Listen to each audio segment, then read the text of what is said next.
নিজের মনকে অন্যের খারাপ ব্যবহারের কারণে ভেঙে ফেলো না, বরং ভুলটা ভেঙে মনকে ঠিক রাখো।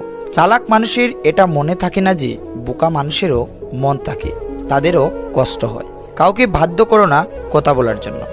তুমি চুপ থাকো আর বুঝিয়ে দাও তাদের ছাড়া তুমিও থাকতে পারো। তুমি জানো তুমি সঠিক, তবুও তুমি তর্কে যেও না। মানসিকভাবে স্ট্রং হতে হলে নিজেকে ভাঙতে দেখতে হবে। অনেক কিছু হারাতে হয়, নিজেকে কান্নার জলস্রোতে বাসাতে হয়। এটা সঠিক সিদ্ধান্ত আত্মবিশ্বাসকে দ্বিগুণ করে দেয়, আর একটি ভুল সিদ্ধান্ত দ্বিগুণ করে দেয় অভিজ্ঞতাকে। যেদিন একজনের প্রতি মন স্থির করতে পারবে, সেদিন দাবি করবে ভালোবাসি।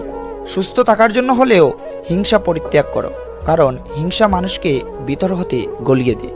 খারাপ মানুষের সাথে সমঝোতা করতে নেই, কারণ সমঝোতার পর সে আরো ভয়ানক খারাপ হয়ে উঠতে পারে। যার দ্বারা মানবতা উপকৃত হয় তিনি